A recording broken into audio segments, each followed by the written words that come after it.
What is it about the Japanese culture that you like so much? I just like the people and like the trees. Yeah, I hear that. You just brought me back. It's still all about the trees for you. Yes. Your career in bonsai is how long? 56 years. 56 years. You're still not tired of it? No. I stopped counting going to Japan at 50 times years ago. I don't even count. You give me a free ticket to go any place in the world, go right back to Japan. What number of national shows is this? 6. 6. Has it gotten easier? Yeah. Really? There's 27 states, 121 cultivars, 136 exhibitors, 281 trees, 29 shohin compositions, and 120 shohin trees. Wow. Yeah. I tried to cut down from last year. And in terms of the national show, when you started the national show, is this meeting your expectation? Yes. Yeah. Has it exceeded your expectation? Yeah. I was told not to do it. I couldn't do it. Yeah. Impossible. Right. America is too big of a country. The reason the ginkgo show works is because it's a diminutive area. Right. Europe. Right. You'll never get trees. Right. And why do you think it's worked out?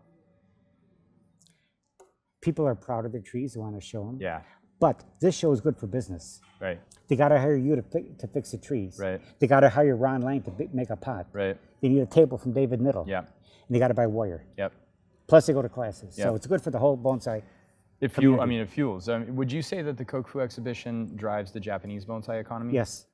And did you use the Kokufu model to create that? Okay. And also Taikon 10. Ah. Because Taikon 10 has a purple. Right. Which do you prefer personally, the Taikon 10 or the Kokufu? Kokufu has higher quality trees. Right. But Taikon 10, I like display. Has scrolls and stones. Sure. I mean, I saw Taikon 10 fertilizer balls in there. Right. In the show. Right. It's not highly judged, but I like it. Mr. Kimura told me one time that somebody rented a giant seiki at the Taikon 10 and put nothing but cactus in it. Taikon 10? At the Taikon 10, because there's no rules, right? Yeah, I've been to most of them. Uh-huh. The worst one is they had a suiseki. Behind it was a plastic mirror, like for cosmetics lady, to show the back of the stone. What'd you think of that? Tacky. And they hang fruit. Oh, I was there. Now, I don't grow persimmons. They're too cold. Right. So I want to see how you study persimmons. Right. So I'm looking. And all the branches are grafted on with the fruit. Or super glue. So it's not real. Yeah. So I asked Mr. Nakamura, what kind is this? He said, oh, new technique. New technique, right. I look, study. The rails on the stands, Yeah. they go up and down on 3 sides. The other one was upside down.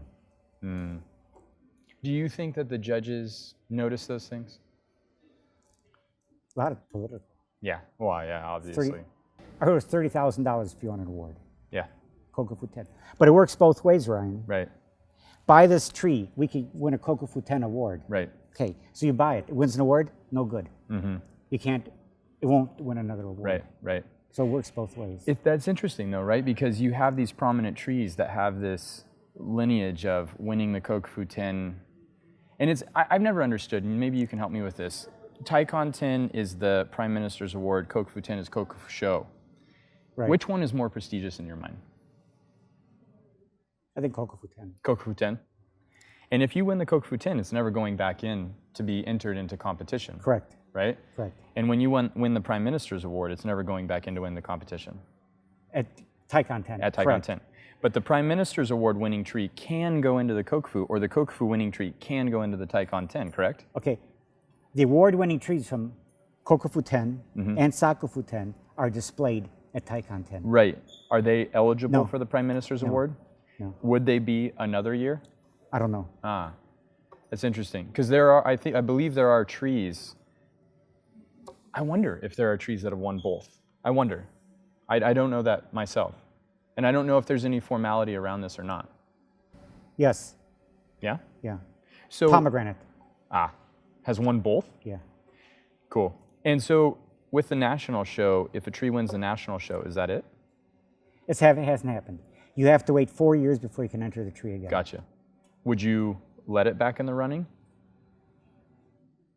I don't think so. Really? retired. You like that? You like But that? one person has won several Right.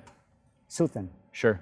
Suthen. Scott Elser has been not at winning the show, but has been successful with his North he's won American prizes and Yeah. stuff. Yeah.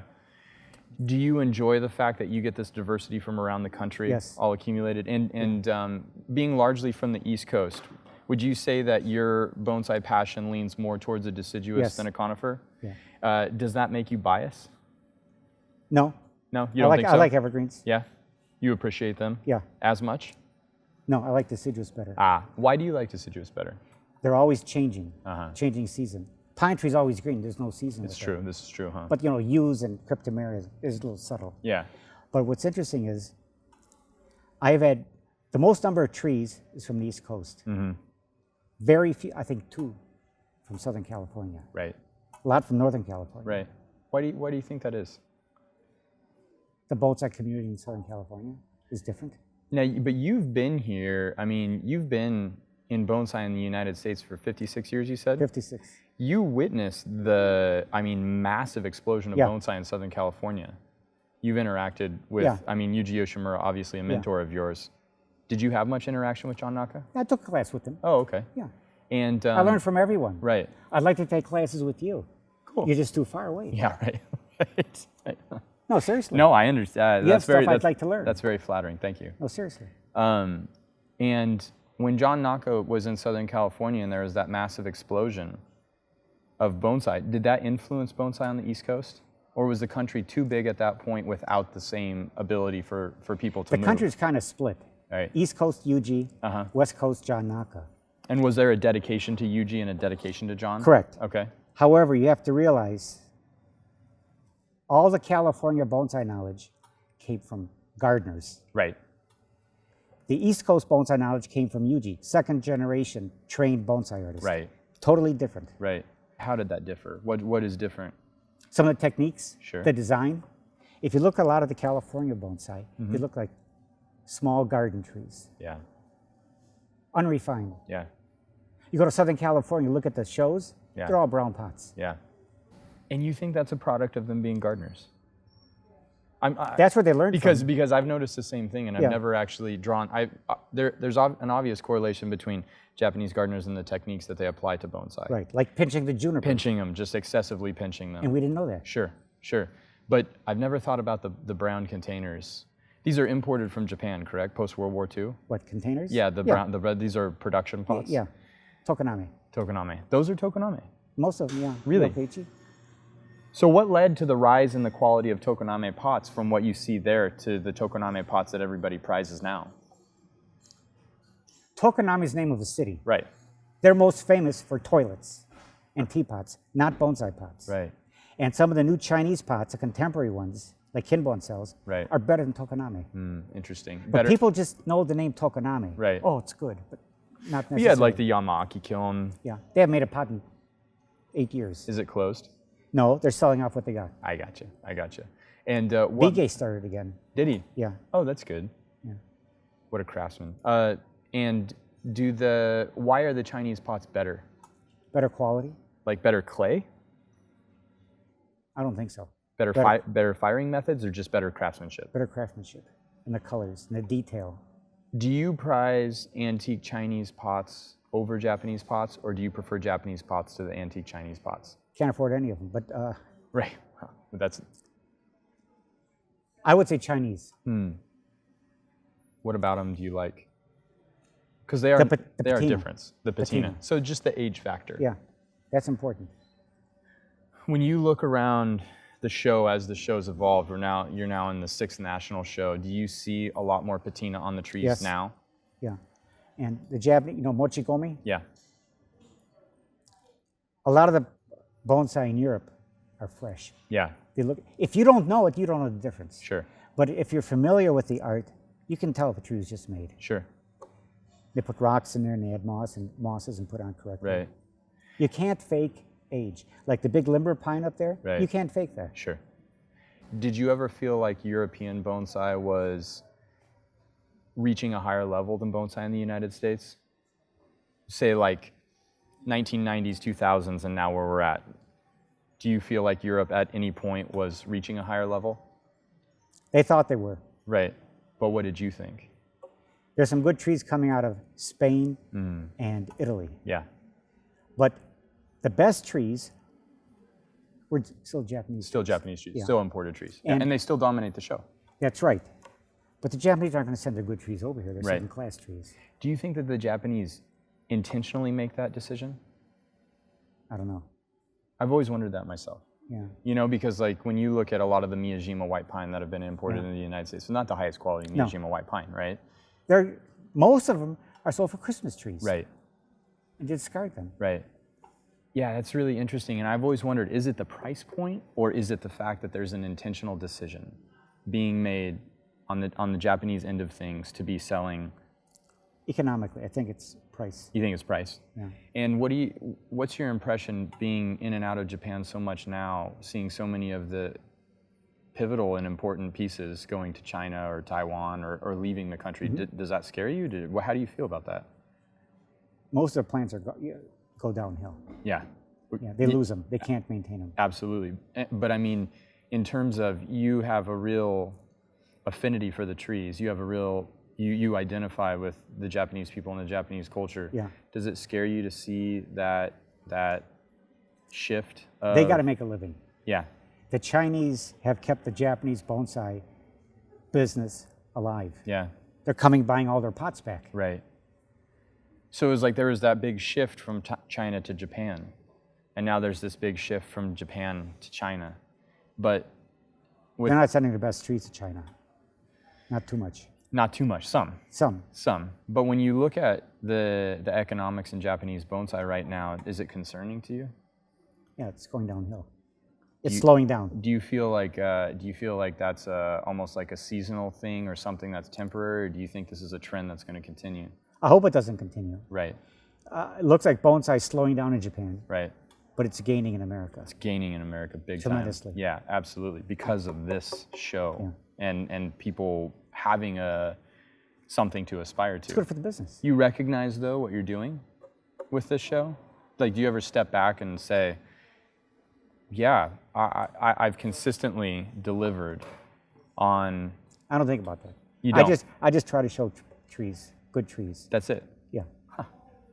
So it always comes back to that. Yeah. I'm not trying to make money. I'm not trying to promote it. I just want to see nice trees and bring them all together so people can come here and see a good variety of representative America. Yeah. So in no portion of your actions in creating this show are you intentionally elevating the level of bonsai. You're just... I'm hoping to. You're hoping to. Yeah. Okay. It all is, right. because each year the trees get better. You've been here. Yeah. No, I mean... There was a big jump last year. It's shocking. It's double this Yeah, year. it's shocking. I mean, it's awesome. Yeah. You know, each time I come, you never know what you're going to see, and each time That's you right. come, it exceeds expectations. Yeah. Personally. That's what I'm trying to. Right. Right. And It's a big job. I've got 40 volunteers. Right. 40. how do you summon the energy to do this every 2 years? I mean, I did the Artisans Cup, Yeah. and it took me a long time to ever even think about a thought of doing it again. Okay. I ran a symposium. You've been there. Yeah. Every September, the same weekend, same hotel, for 30 years. Right. Every weekend after Labor Day. Right. Then I started the national exhibition. It's too much. 2 of them. So I stopped the exhibition. I stopped the symposium. Right. I had a colloquium. Same thing. Right. Okay. You were I there was too. there for that too. Okay. Now what am I doing? This year I have the U.S. National Bonsai Exhibition. Right. Next year the U.S. National Shohin Exhibition. So I'm back to exhibition a year, but it's a smaller affair. So do you consider yourself masochistic? I'm doing it as long as I can. Yeah. Because ultimately what it comes down to is this really fuels you. I mean, this is giving, like when people say, I do what I love to do for a living, and you're saying, look, it always comes down to being about the tree. I want to see trees. Literally, you created a show where you get to satisfy what you want. Right. I've written like 7 or 8 books. Right. You finish a book, it's over. Done. But with the magazine, I'm working on issue 153. I always have something to look forward to. With this exhibition, I'm always looking forward. How do you, because you also maintain an absolutely stellar bonsai collection, I try. how do you find the time? How do you do it all? I've got good friends, Ah, well organized. you lean on your students for a lot? Yeah, Yeah. And you've created a very loyal community around you Yeah, that, there's that believe in what good you friends. do. Yeah.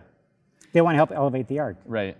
How do you continue with people that have studied with you for so long? How do you continue to feed their bonsai practice and elevate their skills? Because I mean, like I look at Harvey and I still That's see right. Harvey improving, right? That's right. And that's, you've figured out something to be able to continue to grow people, even at this point. How?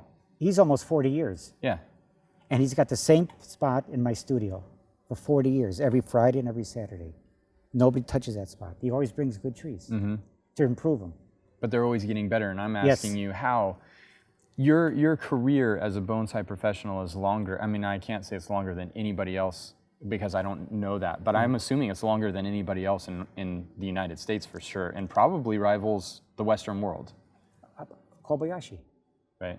I've done longer than Kobayashi. Yeah. How do you keep growing and evolving your bonsai approach? I mean, does it continue to change? Yes, Do you feel like I you've wanna settled learn. in? And the only place I can learn is in Japan. That's Right. why I keep going back Right. to see more trees. I've been to many, many Kokufu tens Right. since the 1970s, every year. I'm always seeing new trees. Where do they get these trees from? They got 200, now they got 350 or 400. They're all new. Where do they come? I've always That's right. wondered that too. Where you go to the Baitan at the Green Club. Yeah. There's new trees. You go That's to right. the Kokufu. There's always new trees. You see Where'd they come from? the exchange. I don't know. They grow wild in Japan. I wonder because they already have so much mochikomi and patina. That's right. You know, and so it's been That's right. obviously cultivated at a very high level somewhere where nobody has ever seen them before. Right. And sometimes they're just maintained. And you get Suzuki, Kimura, Kobayashi, Morimai. They select them and then they take them to the next Take level. that to the next level. Yeah. So, do you remember? And this is just for me because I'm curious about the impact that he had having studied with him. Do you remember when Mr. Kimura came on the scene? Yes. And did you see a noticeable shift? From him now? No, a noticeable shift in terms of style or acceptance of form or just the presentation of bonsai in the Kokufu. Maybe not the display method, but the trees that It's were been there. relaxed. It's been relaxed? Yeah. In terms of what? What's relaxed? 10, 15 years ago, every single branch was wired. Oh, stylistically, Yeah. the construction. Now it's more relaxed, more Right. natural, Right. In terms of his style or the general style? general style. Do you think he's leading that trend? Probably. I mean, you know Probably. more about the inner workings of that community than Yeah. anybody. So you've seen him relax and consequently everybody's Everybody kind of else does. followed. So when he first came on, he obviously didn't have that kind of prominence No. being very young. He wasn't accepted. Right. So were you there when he wasn't accepted? I didn't realize it, but yes, I was there. Okay. And were you privy to the process of him becoming accepted? I watched it. Uh-huh. One of my I studied with Komuro. Komuro studied with Hamano. Oh, Komuro was a Hamano disciple? Yeah. Mr. Kimura's Hamano? Yeah, Motsuke Hamano. At Tojuin? Yeah. You studied with a descendant of Tojuin? Yeah, he was right down the street. Wow. Wow. Closing some serious gaps here. Yeah. And I used to avoid kitty corner to Takayama. Uh-huh. So when everything tightened up at the Kokufu, because if you look at like the older Kokufu albums, the trees are very unmanicured and very Yeah. wild, like 40, you know, Yeah. the 40 to 50, 50 to 60. 60, there's a pretty dramatic change. You take a look at some of the Kokufu 10s from 1934, 35. Yeah. They're beautiful. Oh, they're amazing. They're amazing. They don't have the same quality now. Yeah, it is very different. But when you saw that tightening up of the form, like in the 60s and 70s Yeah. of the Kokufu albums, do you think that was a result of Mr. Kimura as well, or was that No, I don't think so. was that a result of the general bonsai? General bonsai practice. So this is like a taste and a trend that Right. changed. Do you see similar trends forming in the United States? Do you see things shifting? Is Yeah. there? I'm seeing more collected trees. Mm-hmm. But with a collected tree, it takes a lot of skill to keep it alive. Yeah. Collect it, get it vigorous and healthy, then work it. And you see those skills building Yeah. in if you're seeing more But- of them. I'm thinking maybe 5, 10 years down the road, you're going to walk into shows all collected trees. Yeah, it's possible. And that's not good. Why? Why do you think that is? Is it It's because what's there's popular now. so you think you're going to see a trend like you saw the tightening and now you're seeing the loosening in the kokufu? You think you're going to see a trend of this fad in Yamadori? Collected trees in America. Yeah. Yeah. Interesting. And that's okay, but when I go to a show, I don't want to see 50 formal upright black pine. Yeah. I want to see deciduous, like over here. They're all different heights. Yeah. Evergreen deciduous. Right. So one thing that I've noticed in the kokufu now is you're starting to see the acceptance of a lot more literati, a Yes. lot more sparse, feminine, slender trees, Yeah. where it used to be, Mike Hagedorn, I'll never forget when he said this, sometimes I get tired of meat and potatoes. Yeah. And I need a little bit of a salad with my dinner. And the kokufu was a meat and potatoes, super heavy. They call it the green helmet. Right, right. California too. Right. You don't care what this does, green helmet Yeah. on top. So when you see that sort of infusion of the feminine form into the kokufu and the acceptance of that, do you think that marks a new trend forming? Maybe. Japan Bonsai said he's big change now. Right. Big change. I heard about that. Yeah. So I was told not this year, next year we'll see the result. Are Because you excited? I want to see what's happening. I want to know everything's happening Do you enjoy the political aspect? Yes. Yeah. in Japan. It's like have you ever read the book Shogun? I saw the movie. Okay. It reminds me of that. Having been in the inner workings of the Japanese bonsai community, the mental warfare is like something I've never experienced outside of it. You know, because they're polite to each other. Yeah. But there's a significant game behind closed doors happening. California, Kobayashi came using 4 or 5 scissors in one hand. Right. Why do you do that? I want to make more money than Kimura. And they had a big rivalry, right? Yeah, but they're still friends. Well, I mean, yeah, relatively so, right? But the rivalry more or Oh, less, the rivalry more or less was based around the Sakufu, was it not? Sakufu prizes won, Kokufu prizes won. Yeah, And then Kobayashi, for whatever reason, was not involved in the Kokufu for Right. a period of time. Mr. Kimura stopped entering trees into the Sakufu exhibition, right. and he just sort of non-competitively, and now his students are starting. Have you also watched the evolution, peak, decline, potential peak decline of the Sakufu? I think that's declining. Think it's declining? Yeah. Why do you think the Sakufu was put in place to be the creators' exhibition Right. for the professionals to Professionals. show these innovative works that they're Right. producing? Why is it declining now? The quality isn't there. Do you think that it's a representation of there's not as many tree makers and not as skilled of craftsmen in Japan now? Well, they're getting trouble getting apprentices now. Yeah, So they got to hire imported help, right, Westerners. right. Are we leading to the decline in quality, do you think? That fact that they can't get Japanese apprentices? I don't think so. No, I don't think so. but it's just in general that shift that's because happening. the bonsai market's gone down in Japan. Yeah. So they're not going to put that much effort into it. Why do you think the bonsai market or the bonsai culture in the United States is growing? I see it in shows, clubs, conventions. Yeah, yeah, across the board. But Yeah. but why? Why is it? So in Japan, I would say, if I were asked that question, I would say it's declining because the culture is changing. It's being westernized. Yeah, Yet in a Western society, you see the culture flourishing and climbing. right. So if Western society and those shifts are taking it down in Japan, why in a Western country is it climbing? Oh, I mean, it doesn't. It's almost like offsetting Yeah. reasoning, right? But I think it's because I think in the United States, I think it's largely driven by, for so long the club show was the pinnacle, right? right. And now we have a national show. Yeah. And all of a sudden, there's that higher level, and you've got these higher level practitioners that need that bar to aspire to. And if you give them that bar to aspire to, which you've done, they're going to be raising their level. And if they're the ones that are in charge of the clubs, they're now raising the club level, Correct. right? It ripples down. So you see this ripple effect from this show. Yeah. You think about that? It's good for the industry. I understand. They gotta get you, they gotta get a product. You keep sort of deflecting off of taking credit. I'm trying to give you a significant amount of kudos here. You've I just done something organize it. very I just special. You've done organize something it. very special. Right? But the people We who produce appreciate the it. shows are my friends. Yeah. And I had 40 of them this year.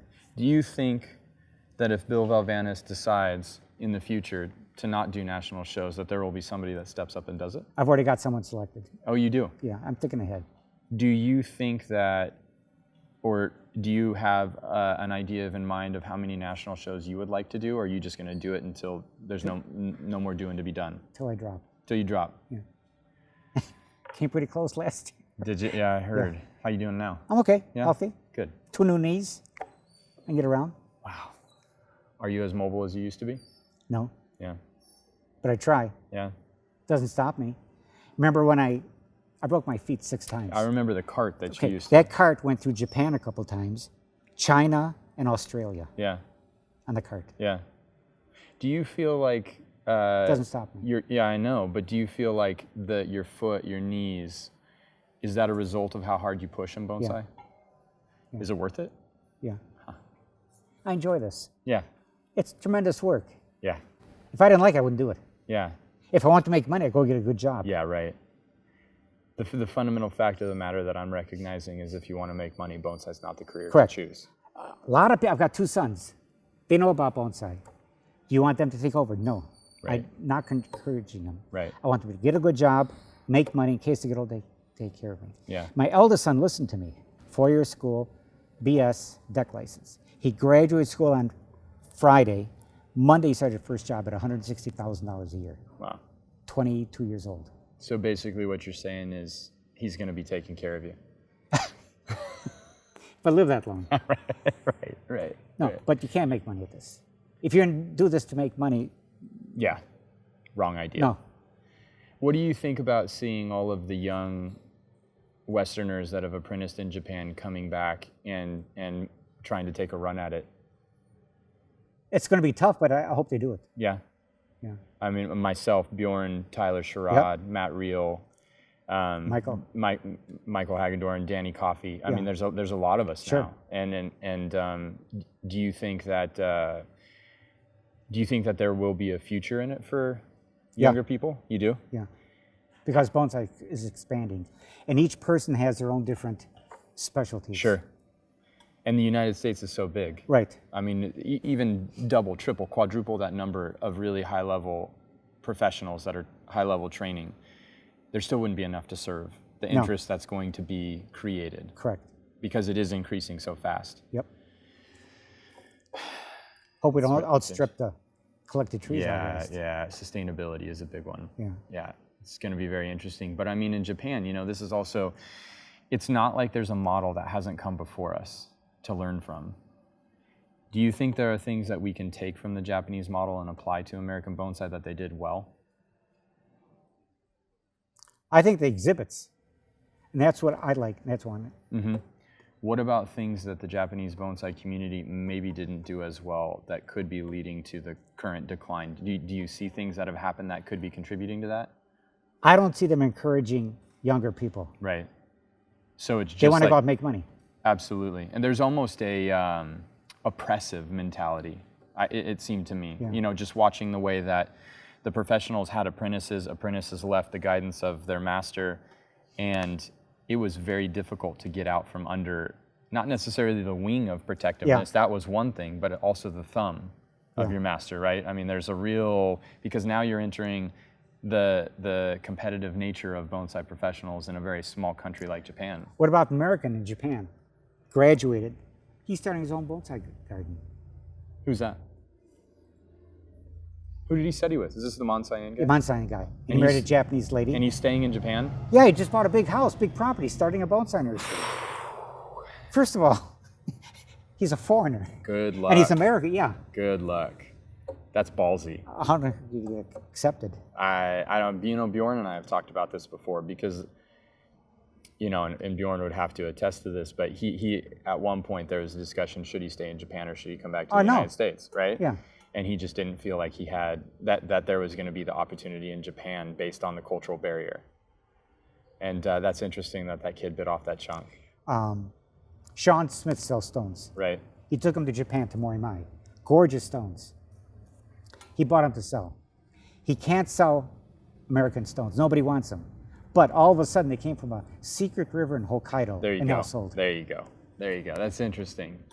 Why do you think that, do you still feel like Japan is a fairly closed country in terms of accepting that Yes. outside influence? Yeah.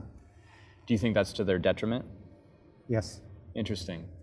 Do you feel like... I'm surprised they're accepting Americans, well, Westerners. Yeah, I am too. Yeah. I am too, because it's growing, right? Yeah. There's more and more. But maybe it's because there's no Japanese people to be doing that. Maybe too. Right. Do you think that bonsai in the United States has been influenced by cultures outside of Japan? China, right now, there's a big movement in China. They started this. Right. They want the recognition again. Right. So government's throwing a lot of money in. This is through pinjing, or this is through bonsai? Because Pinjing. Because the interesting thing is pinjing goes from China to Japan. Japan applies its own cultural Right. concepts to it, and it becomes bonsai. And now those bonsai are moving back to China. Yeah. But what's interesting is the Chinese started this. Yeah. The Japanese took it, Right. created their own style, Sure. but they changed the name. Right. Now, like stones, American bonsai, if you're going to change the art, you better change the name. Yeah. Yeah. Yeah. Call it peat or Sure. something else. Don't Yeah. call it bonsai. Yeah. Yeah. I hear that. I Because hear it's that. certain style. I think that's There's very- nothing wrong with like bonsai in America. But if you're going to change the art, I think you should change the name. I think that's a very valid point. Do you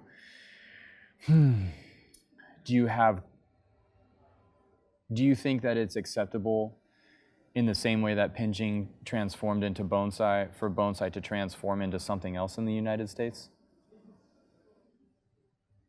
There are certain new stylistic approaches. It's changing a little. Mm-hmm. People want to use their own trees, show the trees in nature. Sure. And that's fine. That's good. I encourage Yeah. native species.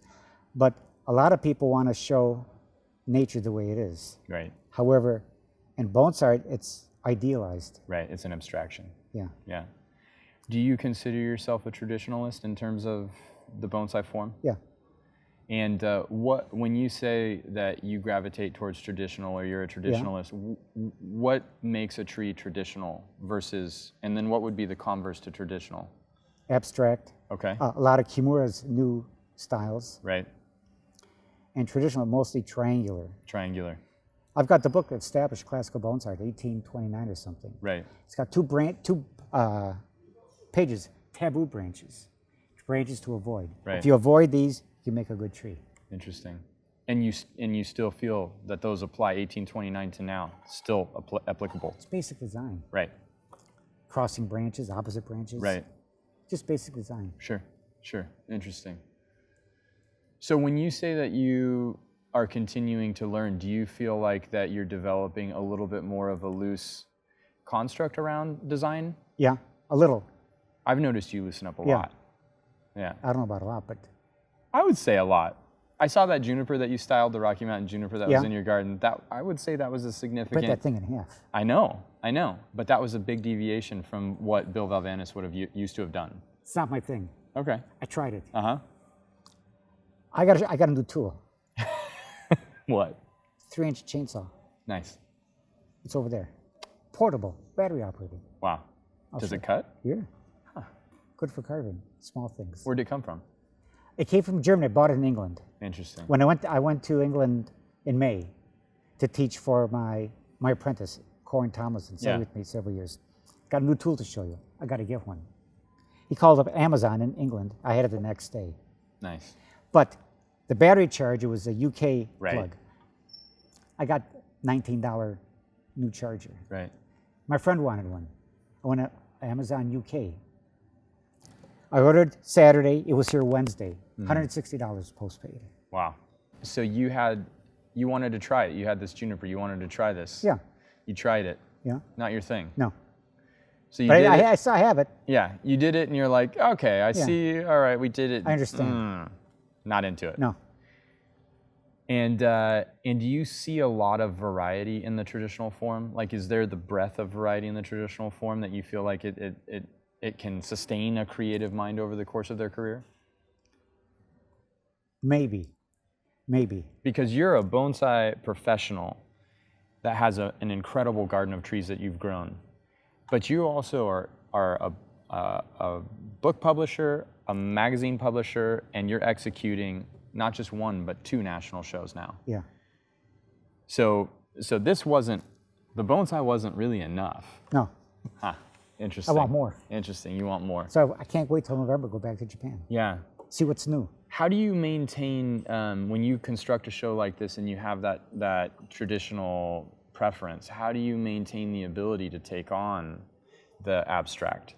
Oh, Because you're still third of the trees- selecting the trees, yeah, but I'm not biased. I've got trees here I don't like, right? but they're beautiful. No, they're not my taste. Sure. But I got a wide appreciation of bonsai, and I don't put all my effort into. So as you were walking into Mr. Kimura's garden and you see Mr. Kimura evolving in terms of creating this abstract form and really moving in this radical direction, what did you think about it then? I was shocked at first. Was it off-putting? No, I was just shocked. Shocked in amazement, shocked in a bad way? Amazement. Huh. Amazement. Because I of took the that train, turned it upside down. Because of the technique or because of the concept or because of the product?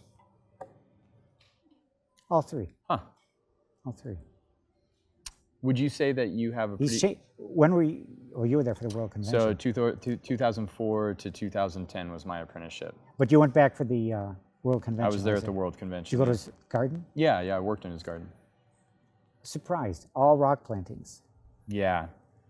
For For China. the Chinese, Yeah. economically driven. Yeah. And I think the other thing that I was surprised about is, watching Mr. Kimura, obviously I was heavily invested in sort of his path as a bonsai professional. And you see generations of apprentices sort of define, at least it's how I see it, you can organize his approach to the trees. And you see different aesthetics. He's evolved his aesthetic, And it seems now his aesthetic is moving back away from the radical, more towards the traditional form. Personally, that's what it looks like to me. Okay. I'm curious if you see that same thing. No. No. I see the rock plantings totally different. You see it as going even more radical. Yeah. Interesting. Because of the use of stone, or the way that he's using the stone. The way he's using the stone. Did you see the big U? Yeah. It just came out in Kimball. Yeah. Trunks like this. Yeah. Yeah, it's crazy. Yeah, I'm shocked. You and Mr. Kimura have a very strong similarity in the fact that your battery never seems to lose its charge. Yeah. And I even studying with him for 6 years and as many times as I've been back and sort of, trying to know as much about him as I can, obviously my role with him is defined. So there's only so much that I'm going to know about him from him personally, right? And he's not your friend. No, he's not my friend. And he's not going to give me that knowledge that a friend would have of Mr. Kimura. But it's interesting hearing your perspective of him, because would you consider yourself a friend of Mr. Kimura's? Yeah, I mean, I see him all the time and greet him. He lets us look at his garden. I mean, he speaks about you with a high level of respect. Oh, I didn't know that. Yeah, he does. Okay. Whereas other groups that come, not all of them, and it's situationally specific, are a lot of work for him to host. He was always happy to host you. He left Kyoto, Taikon 10, to get up there to meet us. Right. We were on a train next to him. What I was surprised is when his wife died 2 days earlier. Right. Right. When I found out, did you tell me? Were you there? I wouldn't have divulged that information. I was there. Okay, someone told me that his wife died. Right. We got our tour out of it right away. Right. Yeah. Out of respect for him. Yeah. Yeah, that was... I was surprised he'd even let us come. Yeah, that was intense. Yeah. That whole period was really intense. Yeah. Yeah, it's... and then when Mr. Iwasaki passed, you were obviously close with Mr. Iwasaki. Yeah. Did you notice a shift in Japanese bonsai with the loss of the... I mean, from my perspective, my limited knowledge of Japanese bonsai, he was kind of the last real old world patron. Yes. Truly supportive of the artists and really helping Japanese bonsai stay in existence, funding it and supporting the professionals. And when he left, the big question that I had was, who's going to do it? Who's going to do it, and what's the next That's right. level? And I was very curious to see how Nippon Bonsai Association would handle his death. They didn't make a great big thing out of it, which I would have, because my patron. Right. And I'm sure there's other Japanese patrons. Let's see what they do when he dies. Ah. Oh, they didn't do that much. Why should I give money? Because they're not going to do anything when I die. Right. Were you familiar with Mr. Oguchi? Yeah. And when Mr. Oguchi, he also was sort of not nearly to the scale of Mr. Iwasaki, but he was also along Yeah. the same lines of patronage. When he passed away, did they make a big deal about it? I don't think so. No? No. Now I'm curious to see what happens about Kato dying. Right, I haven't gotten Bonsai Shunju yet. right. In fact, I just got Kimbon yesterday, the October issue. And I didn't see him in there. I didn't look that closely, but I didn't see him in there. Right. Was he as pivotal or influential in Monsayen as, say, his father? No, Not at all, right? no. The father was a good artist. But he was still important. Who? Hatsuji? Yeah. Yeah. And the other brothers left Bonsai because the nursery can't sustain so many people. Right. Do you see the same? I mean, like as we talk about sort of this generational lineage and the intricacy of these relationships, do you see any sort of patronage for bonsai forming in the United States? Big collectors. Doug Paul. Yeah. Anybody else? And you don't have to say the name. No, Are there- I don't even know the name. Yeah. But there's somebody big in Southern California Uh-huh. who buys a lot of stuff. Interesting. Do you think that that's something that the American bonsai community or bonsai in the United States needs to sustain itself? Yes, we need it. So that structure you feel like is Yeah. effective? Do you feel like culturally that's something that we can achieve, or that's something that will become a part of bonsai? We got to find special people Right. that really enjoy, love bonsai, like Mr. Iwasaki. Sure. He wants to share it. Yeah, he was a very special person. One time, at the height of the Japanese bonsai market, I think not Kimura, Suro said you need like 70 customers, patrons to live. I believe that. Yeah. I believe that. I mean, what fuels bonsai in the United States now then, if we don't have that structure and yet it's on the rise? What is fueling that? What's supporting that? I think people just want to improve. So it comes down to the enthusiast, right? Yeah. And the enthusiasts largely are driving the evolution. There's not that many professionals to begin with. Sure. How many are making a living at bonsai? Not many. No. Right. That don't have a wealthy family, that aren't retired or spread income. Right. There are very few. Yeah. Count on one hand. Yeah. Yeah. Don't do Japanese gardens. Right. Yeah, where bonsai is the Yeah. soul. I don't sell it cheap. My kids don't eat. Right. Big difference. Right. With the conventions too. ABS, BCI, Golden State. Oh, you do a convention. If we don't make any money, no skin off my back. Right. But if I don't make any money at the convention, I have to. Big problem. Yeah, big problem. And that's what makes it so risky. I know. Bonsai is risky. Yeah. It's a high risk business. It's not for everyone. No, definitely not. I think when I look back on my apprenticeship and how rigorous it was with Mr. Kimura, it was the best thing he could have done for me. Yeah. Because he gave me a true blue idea of what it's going to look like when I'm my own professional. You know, a master driving their apprentices 7 days a week, 16, 18 hours a day, that was actually the authentic experience of what it means to be a bonsai professional. Even in the United States, it's no different. Yeah. Do you think that, or do you see, or have you heard that bonsai professionals in Japan are easier on their apprentices now than they used to Yes. be? Do you think that that is a service to the apprentice? I don't know, but when I was an apprentice, it wasn't as strict as when you were. Right, Then it became very strict. right. Now it's been relaxing a little. So you think that was a generational shift too for that clamping Maybe. down? How long did you train in Japan? Oh, a little over a year. But two different people, Uh-huh. Who were they? Kyuzo Murata Right. and Komuro. So you refer to Murata a lot, Mr. Murata. Yeah, he introduced me to the Japanese bonsai world in 1970. Was Mr. Murata, I mean, Mr. Murata was hugely influential Yeah. in Japanese bonsai. Why? Because of his technique, because of his personality, because of his passion? I think probably passion. Passion? But he had good techniques. He developed a lot of different things. Right. Drilling holes in rocks and stuff. Yeah. He showed me something brand new. You can only do it here. Transplant pines in the summer. And I got something secret. Small white rock. You can put it in with the. This is 1970. Small white rock. You put in the soil, and I said, "What's it called? Perlite." Brand new, 1970 in Japan. Nice, nice. but only a Kyuka in. So you've literally watched.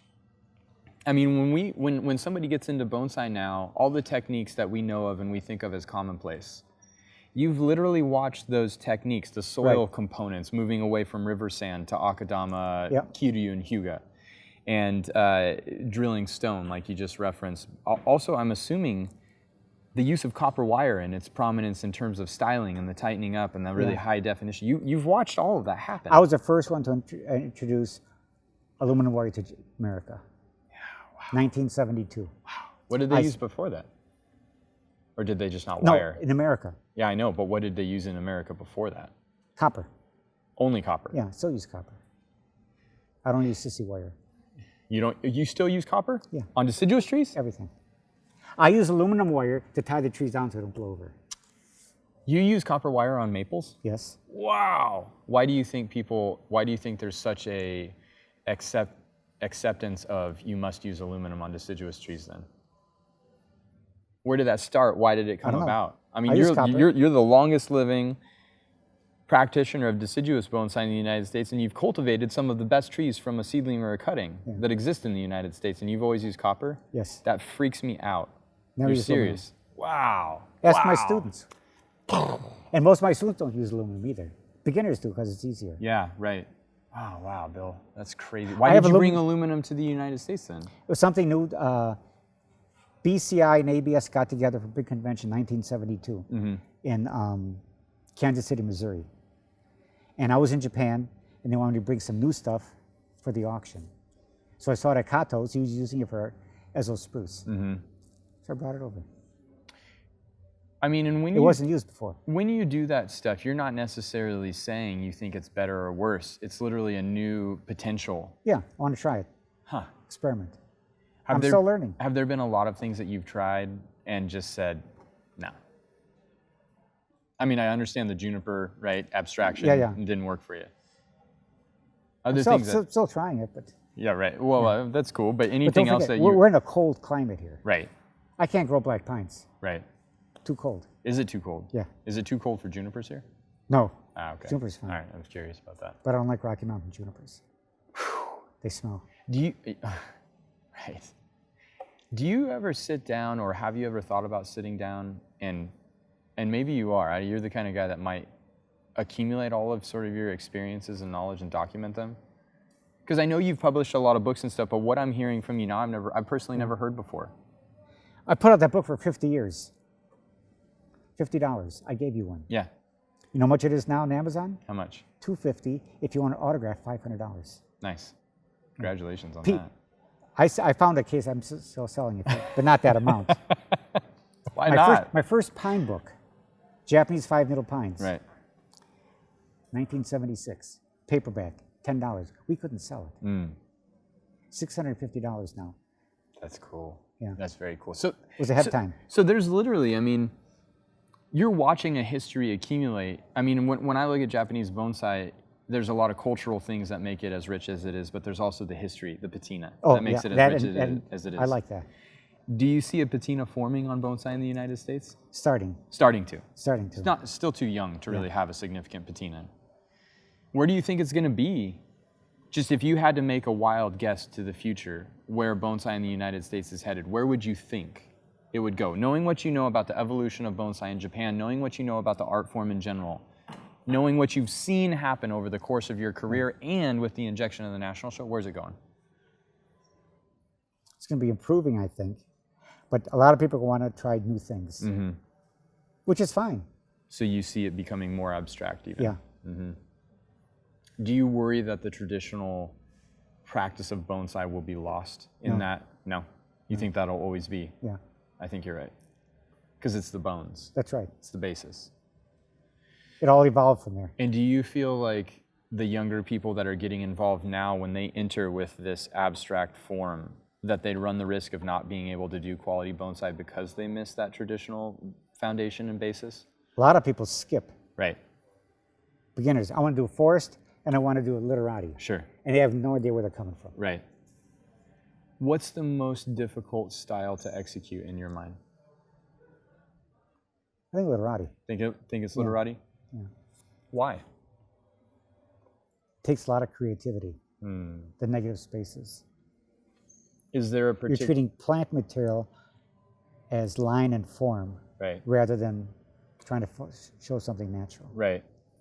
And do you feel like there's a particular literati that exists in the United States that embodies a really fine representation of that? Or do you think that the best literati come from Japan? No, there's excellent American bonsai literati. Think so? Yeah. So you don't And think... European too. Yeah. So you don't think necessarily, one of the dialogues that I had when I was in Japan is, can a Westerner understand Right. bonsai enough to do it as well, right? Right. This was a very consistent right. thing that was presented to me. Yeah. It's a great question to ask. And the literati form seems to even be one of those, a level deeper in terms of cultural application of concept. And so it's interesting to hear that there are literati forms in the United States and Europe that you feel are really beautiful and really sort of accurate to the concept. I don't think the Japanese are any smarter than we are. They've just been doing it longer. Yeah. They have had more experience. Right. You need the experience. Yeah. Do you feel like the depth that the Japanese put into the consideration of bonsai is a deeper level than what we put into the creation of bonsai in the United States? Yeah. Where do you think that comes from? Their history and their culture. They're afraid to use chemical fertilizers because my father's been using rapeseed meal organics for 2 generations. Do you think that in refusing to use chemical fertilizers based on that tradition, that there's actually a benefit that they just don't horticulturally know why it's a benefit? Or do you think chemical fertilizers serve a purpose? Well, I think they serve a purpose. Yeah. But you got to realize most of the Japanese professional bonsai artists aren't highly educated. Right. High school education. They leave high school and then they start their apprenticeship. They never have that. Nakamura and Yamaji have college education. Right. It's like a wider. Interesting. Yeah. That's really interesting. I could talk to you forever. Yeah, well, I got it. I know you're a busy guy. I got to go home. I know. And type up labels. Mm-hmm. And then I got to print the program and be back here tomorrow morning before 8 o'clock. Bill, it's awesome, man.